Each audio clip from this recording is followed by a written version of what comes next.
दोस्तों आज का टॉपिक लेकर आए हूँ जिसका नाम है जमीर। जमीर को अगर मैं कहूँ तो इसे कहते हैं हिंदी में क्या, सर्वनाम। तो दोस्तों यहाँ पर मैं बताऊँगा आपके लिए जमीर क्या होता है और हिंदी में इसे क्या कहते हैं। इन सब के बारे में इसी टॉपिक पर मैं बातें करूँगा, क्योंकि इससे जुड़ते हुए जितने भी सवालात बनते हैं उनको आप इस टॉपिक को करने के बाद ही, यानी इस वीडियो को देखने के बाद चुटकियों में हल कर देंगे।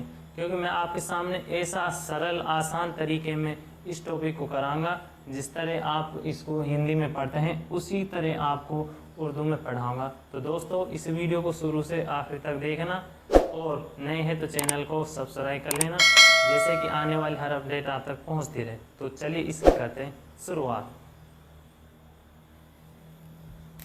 तो दोस्तों जैसे कि आप जानते हैं जमीर, जमीर को अगर मैं हिंदी में कहूँ तो इसे कहते हैं क्या, सर्वनाम। जमीर एक क्या है, सर्वनाम है। अच्छा, सर्वनाम कोई और मैं आगे कहूँ तो इंग्लिश में इसे कहते हैं क्या, प्रोनाउन। प्रोनाउन। तो दोस्तों इन शब्दों से आपको बेहतर में समझ आ गया होगा, क्योंकि ये ऐसे हिंदी के शब्द हैं जिस तरह आपने हिंदी में क्या पढ़ी है, सर्वनाम, तो उसी तरह ये क्या है उर्दू में भी क्या, जमीर। जमीर को कहते हैं सर्वनाम। अच्छा, अब आप यहाँ समझिए, आपने हिंदी में पढ़ा है क्या, एक पढ़ी है संज्ञा, और इसके बाद आता है सर्वनाम, और इसके बाद आता है क्या, विशेषण। क्या विशेषण, ये तो होगी इसकी बात। अच्छा, संज्ञा, संज्ञा कहते हैं हम नाम को, और जो नाम की जगह बोला जाता है उसे कहते हैं हम क्या, सर्वनाम। तो नाम की जगह जो हम बोलते हैं संज्ञा के स्थान पर सर्वनाम आता है, संज्ञा के स्थान सर्वनाम आता है, और संज्ञा और सर्वनाम के स्थान पर क्या आता है, विशेषण। अब इसी आधार, इसी बेस पर इसे मैं बताऊं तो जैसे इसे कहते हैं हम क्या, इस्म। उर्दू में इसे कहते हैं इस्म, और इसे कहते हैं क्या, जमीर। ये है जमीर। अच्छा, इसे कहते हैं सिफ्त। क्या है, सिफ्त।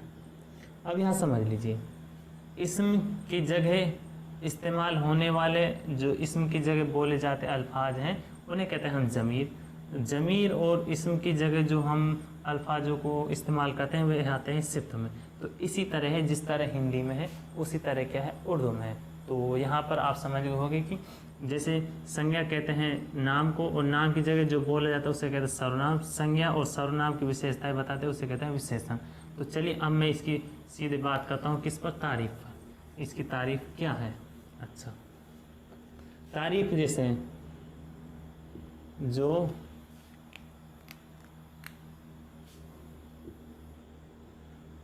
कलमा, जो कलमा किसी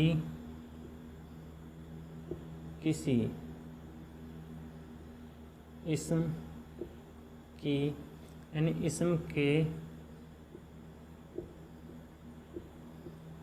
बदले बोला जाए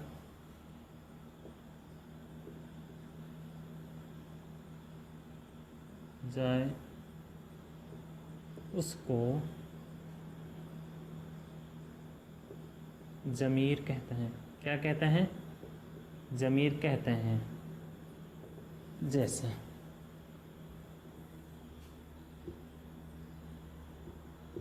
जैसे ये क्या है, वो, मैं, इस, और हम, तुम। अब यहाँ समझिए, वो कलमा यानी वो शब्द, हिंदी में कहूँ तो वो शब्द जो संज्ञा के स्थान पर प्रयुक्त होते हैं उसे कहते हैं संज्ञा। ऐसे ही है। अच्छा, अब यहाँ देखिए, वो कलमा जो इस्म के बदले बोला जाए उसको कहते हैं जमीर। जैसे वो, मैं, इस, उस, हम, तुम। तो ये क्या है, जमीर है।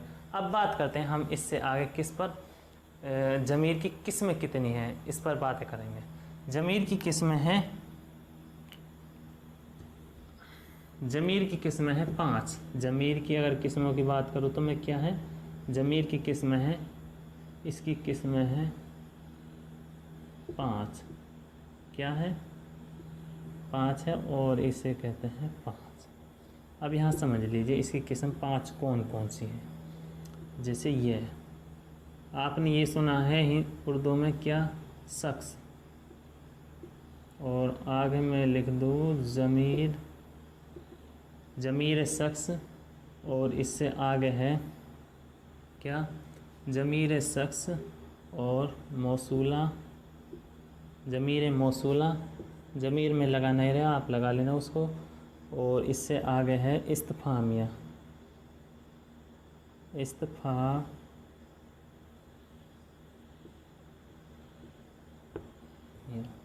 अच्छा।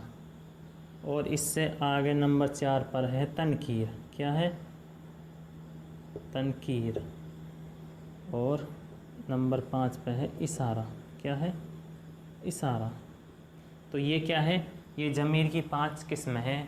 नंबर 1 शख्स और मौसूला, इस्तिफ़ामिया,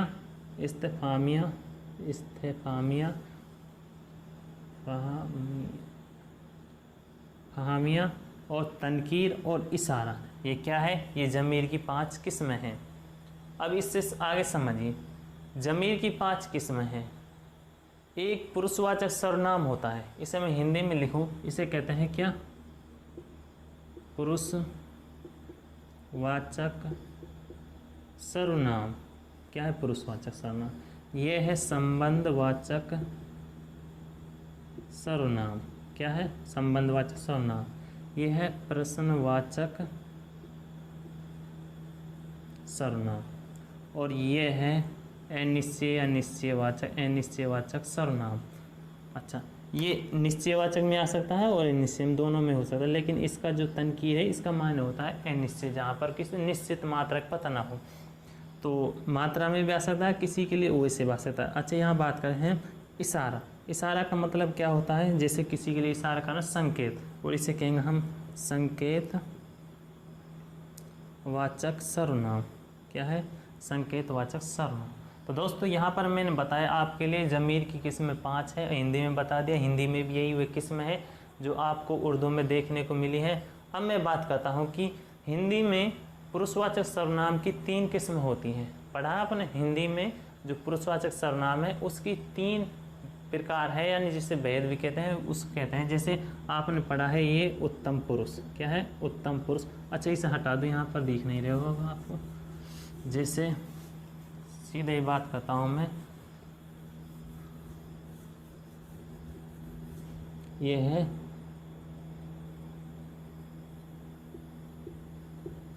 नंबर 1, क्या है, इसे हटा दो। नंबर 1 है ज़मीर शख्स, इसकी किस्म इसे कहते हैं क्या, पुरुषवाचक, यहाँ लिख दो पुरुषवाचक सर्वनाम। अच्छा, हिंदी में इसे कहते हैं, इसके जो 3 भेद हैं उससे 3 प्रकार है, उनमें है उत्तम पुरुष और मध्यम पुरुष यानी बीच के को, और इसके बाद है अन्य पुरुष यानी जिसका कोई पता ना हो। अच्छा, अब यहाँ समझिए, इसे उर्दू में कहते हैं शख्स और हिंदी में कहते हैं पुरुषवाचक सर्वनाम। अच्छा, ये है उत्तम पुरुष और ये है मध्यम और ये है अन्य। अच्छा, उत्तम को कहो तो इसे कहते हैं क्या, मुतकल्लिम। क्या कहते हैं, मुतकल्लिम। और मध्यम को कहते हैं हाजिर। क्या है, हाजिर। और अन्य को कहते हैं गायब। क्या कहते हैं, गायब, गायब। अब यहाँ समझिए, हिंदी में जिस तरह उत्तम पुरुष है, उत्तम पुरुष कहते हैं जो बात करने वाला होता है, जो कहने वाला होता है, वह होता है उत्तम पुरुष, जो अपने लिए कहता है। जैसे मैं, हम, मेरा, मुझको, तो ये क्या है, उत्तम पुरुष मानेंगे। इसी तरह क्या है उर्दू में मुतकल्लिम। मुतकल्लिम कहते हैं जो बात करने वाले हो, बात करता है, और जो अपने लिए कहता है वो किस में आता है, मुतकल्लिम आता है।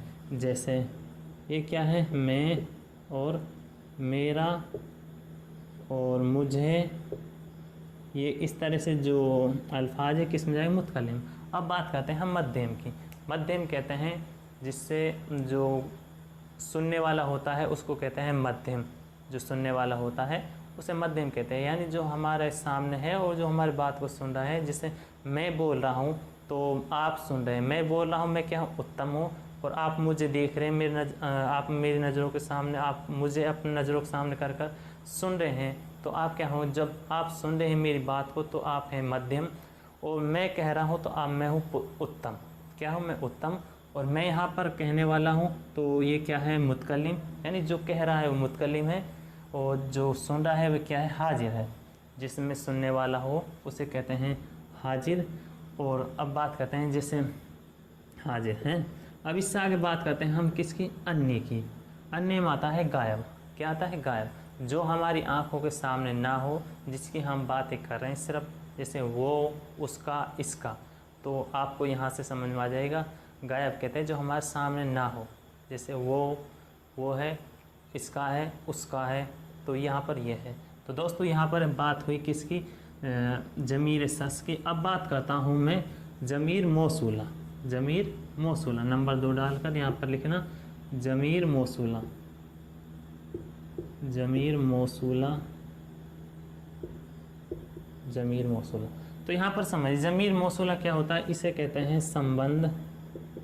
क्या है? संबंधवाचक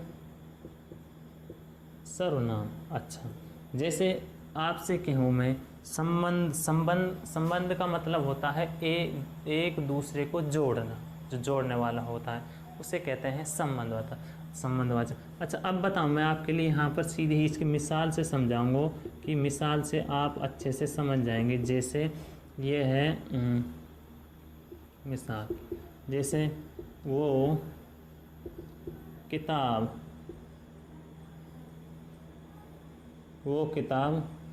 जो मेरे पास है। क्या है? मेरे पास है। वो किताब जो मेरे पास है हामिद की। क्या है? हामिद की है। अच्छा, वो आदमी जो कल आया था वो चोर है। अच्छा, अब यहाँ समझिए, आप इस तरह के बहुत से मिसाल देकर बहुत से इसकी मिसालें बना सकते हैं, क्योंकि इसी तरह अब मैं आपको यहाँ पर बताऊँगा। इसमें मौसूला क्या है? इसमें अगर मैं बात करूँ तो इसमें है मौसूला है इसमें जो। क्या है? जो का मायना होता है जो और सो।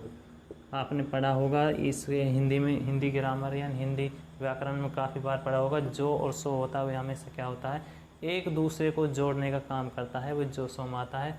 तो दोस्तों अब बता दूँ मैं इससे आगे ज़मीर इस्तिफ़ामिया का मतलब है क्या? जिसे कहते हैं हिंदी में प्रश्नवाचक सर्वनाम। तो यहाँ पर मैं नंबर 3 डालकर लिख रहा हूँ क्या? ज़मीर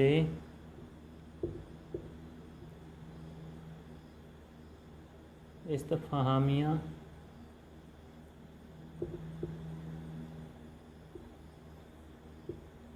अच्छा, अब यहाँ समझिए, इसे कहते हैं क्या? प्रश्नवाचक। तो इसे साफ लिख दो, ये समझ नहीं आ रहा होगा आपको। ये है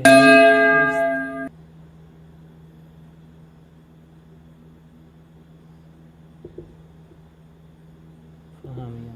अच्छा, तो इसे कहते हैं और हिंदी में प्रश्नवाचक सर्वनाम। क्या है? प्रश्नवाचक सर्वनाम। अच्छा, यहाँ समझ लीजिए, आपने हिंदी में पढ़ा है कौन, कब, क्यों, कैसे। ये क्या है? जिससे सवाल हो रहा है, जो सवाल करता है, क्या करता है? जिससे सवाल पूछा जा रहा है, जो सवाल पूछता है वह किस में जाएगा? इस्तिफ़ामिया में। जैसे कौन है और कब है, कौन है, कब है, कहाँ है, कौन, कब और कहाँ, और पूछ ला आपसे कैसे, क्यों, ये किस में जाएगा? ज़मीर इस्तिफ़ामिया में। अच्छा, इसकी तो सीधी सी पहचान और आपके लिए मैं बताऊँ तो ये आ जाएगा आपके लिए, ये यानी इसे कहते हैं इस्तिफ़ामिया, और इसे हिंदी में कहते हैं प्रश्नवाचक चिन्ह। और क्वेश्चनवाचक जो सिंबल होता है वो किस में जाएगा? इसी में जाएगा। तो साथियों, यहाँ से मैं आगे अब बताता हूँ आपके लिए तनकीर। क्या है? तनकीर। तो तनकीर की बात होगी यहाँ पर। तनकीर से समझ जाएंगे आप क्या होता है तनकीर। जैसे आप कहते हैं अनिश्चयवाचक सर्वनाम। क्या कहते हैं? अनिश्चयवाचक सर्वनाम। तो ये तनकीर होगा निश्चयवाचक सर्वनाम में। तो यहाँ पर बताऊँ को अनिश्चय मतलब जिसमें किसी निश्चित किसी की पता नहीं हो, जैसे कुछ चीज़ की निश्चितता पता नहीं हो, उसको पूरी तरह से मालूम ना हो, वो किस में जाए अनिश्चय में। जैसे कुछ,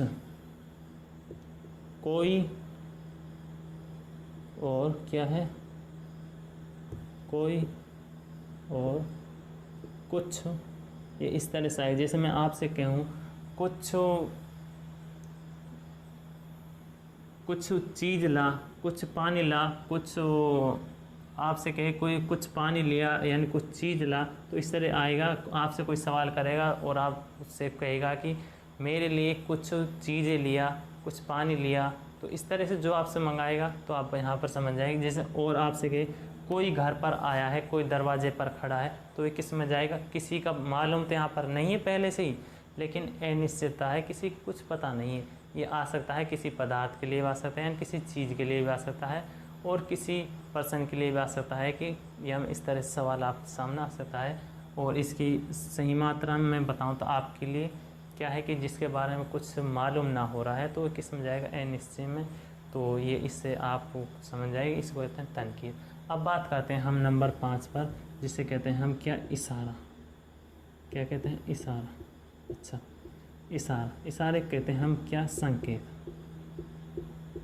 संकेतवाचक, संकेतवाचक कहते हैं। अच्छा, यहाँ पर समझ लीजिए संकेतवाचक क्या होता है। जैसे संकेतवाचक दो तरह से किया जाता है।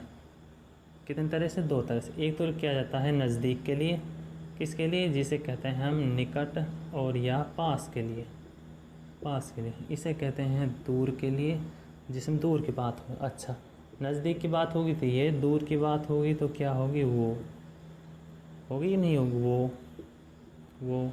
अच्छा, और नज़दीक की बात हो रही है तो इसमें आ जाएगी, और दूर की हो रही है तो उसमें आ जाएगी। तो इस तरह से यहाँ पर ये आपको ऐसे अल्फाज हैं वे देखने को मिलेंगे। तो दोस्तों यहाँ पर ज़मीर है, इशारा है, इशारे का मतलब संकेत करना है। ये किताब मेरी है, वो लड़का था जो आया था, यानी वो मैदान में खेल रहा है, वो वहाँ पर दूर है जिसकी दूर की बात हो रही है। तो यहाँ पर दोस्तों आज मैंने ज़मीर का जो सबक है पूरी तरह से यहाँ पर समाप्त कर दिया है। तो दोस्तों अब मैं इससे आगे लाऊंगा आपके लिए क्या, सवाल।